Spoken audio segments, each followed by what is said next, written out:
ప్రగతి నావకు దిక్సూచి ఈ చంద్రుడు. 1995 సెప్టెంబర్ 1న 45 ఏళ్ల నారా చంద్రబాబు నాయుడు ఉమ్మడి ఆంధ్రప్రదేశ్ ముఖ్యమంత్రిగా బాధ్యతలు చేపట్టారు. ముఖ్యమంత్రిని అంటూ ఆఫీస్ రూంలో కూర్చొని తమాషాలు చూడడం కాకుండా తానే జనంలోకి నడిచారు. ముందుగా ప్రభుత్వ యంత్రాంగంలో పని సంస్కృతిని పెంచే చర్యలు తీసుకున్నారు. ఫైళ్ల వారోత్సవాలు, ఆకస్మిక తనిఖీలంటూ ప్రభుత్వ యంత్రాంగంలో జవాబుదారీతనాన్ని పెంచే యత్నం చేశారు. ప్రభుత్వంలో ఉన్న 47 కీలక శాఖలను నిరంతరం పర్యవేక్షిస్తూ వాటి పనితీరులో గుణాత్మకమైన మార్పులు వచ్చేందుకు కృషి చేశారు.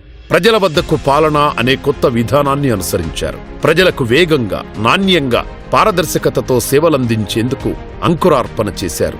దీంతో పనిచేసే ముఖ్యమంత్రిగా దేశం ఆయన్ని గుర్తించింది. అదే సమయంలో కేంద్ర ప్రభుత్వం ఆర్థిక సరళీకరణ విధానాలను ప్రవేశపెట్టిన నేపథ్యంలో కొత్త అవకాశాలను వినియోగించుకొని ఆంధ్రప్రదేశ్ ఆర్థిక ముఖచిత్రాన్ని మార్చడానికి దేశంలోనే తొలిసారిగా ఆర్థిక సంస్కరణలకు శ్రీకారం చుట్టారు చంద్రబాబు. మొదటగా రాష్ట్ర స్వంత నిధులు పెంచుకోవడానికి ప్రయత్నించారు చంద్రబాబు. ఇందులో భాగంగా ఆస్తులు కరిగించుకునేలా కాకుండా ఆస్తులు పెంచుకునేందుకు ప్రణాళికలు వేశారు. సామాజిక మౌలిక సదుపాయాల కల్పన కోసం అప్పు కావాలంటూ ప్రపంచ బ్యాంకు అధ్యక్షునికి ఒక ప్రజెంటేషన్ ఇస్తే ఆయన ఆర్థిక పునర్నిర్మాణం అనే కాన్సెప్ట్ నచ్చి ప్రపంచ బ్యాంకు అప్పట్లో 3,320 కోట్ల రుణాన్ని ఇచ్చింది. భారతదేశంలో ఒక రాష్ట్ర ప్రభుత్వానికి నేరుగా ప్రపంచ బ్యాంకు రుణ సౌకర్యాన్ని కల్పించడం అప్పుడే మొదలైంది. ప్రపంచ బ్యాంకు ఇచ్చిన ఆ డబ్బుతో సాగునీటి వనరులు పెంచి అందుబాటులో లేని భూములను సాగులోకి తెచ్చారు.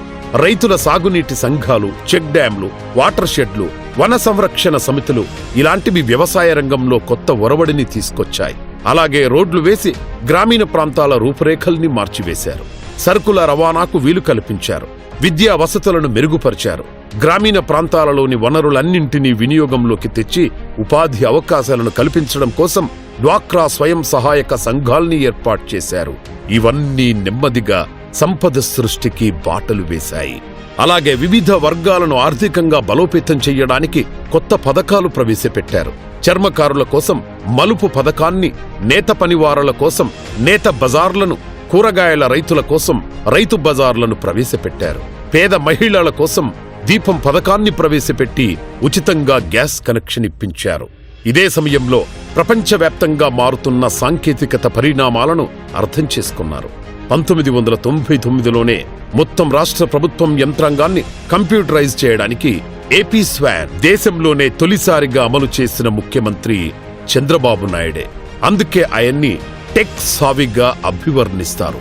ఇకపోతే దేశంలో తొలిసారిగా ఐటీ పాలసీని తీసుకొచ్చి 1998లో హైదరాబాద్ శివార్లో నిర్మించిన హైటెక్ సిటీతో దేశంలోనే సాఫ్ట్వేర్ విప్లవం మొదలైంది. ఇందుకు మైక్రోసాఫ్ట్ అధినేత బిల్ గేట్స్ సహకరించడం ఒక చరిత్ర. రైతు కుటుంబాల నుంచి వచ్చిన ఎందరో యువతీ యువకులు ఐటీ ఉద్యోగాలతో లక్షల్లో సంపాదిస్తుంటే, విదేశాలకు వెళ్లి తమ ప్రతిభను చాటుతుంటే తెలుగు జాతి పులకరించింది. అదే సమయంలో మహిళలకు విద్యా ఉద్యోగాల్లో 3వ వంతు రిజర్వేషన్లు అమలు చేసి మహిళా ప్రగతికి బాటలు వేశారు. ఆనాడు ఏడాదికో డిఎస్సి అన్నట్లుగా ఉండేది పరిస్థితి. మొత్తం తెలుగుదేశం హయాంలో ఇప్పటి వరకు 12 నోటిఫికేషన్లతో 1,50,000 టీచర్ పోస్టులు భర్తీ అవ్వడం ఒక రికార్డ్. అటు ఐటీ ఉద్యోగాలు, ఇటు ప్రభుత్వ ఉద్యోగాలు ఇబ్బడి ముబ్బడిగా దొరకడంతో బాబుతోనే జాబు అన్నది ఒక తెలుగు నాట ఒక నానుడి అయ్యింది. పాలనలో తనదైన ముద్ర వేసిన చంద్రబాబు గారిని time magazine south Asia of the year గా గుర్తిస్తే, వరల్డ్ ఎకనామిక్ ఫోరం ఆయన్ను ప్రపంచ డ్రీమ్ క్యాబినెట్ లో ఉండాల్సిన వ్యక్తిగా ఎంపిక చేసింది. వరల్డ్ ఎకనామిక్ ఫోరంలో పాల్గొనడానికి ఒక రాష్ట్ర ముఖ్యమంత్రికి ఆహ్వానం రావడం అనేది చంద్రబాబు నాయుడుతోనే ప్రారంభమైంది. హైదరాబాద్ను ప్రపంచ స్థాయి నగరంగా తీర్చిదిద్ది రాష్ట్రానికి ఒక ఆర్థిక వనరుగా మలిచిన తీరు చంద్రబాబు అంటే అభివృద్ధికి మారుపేరు అని జనం అనేలా చేసింది.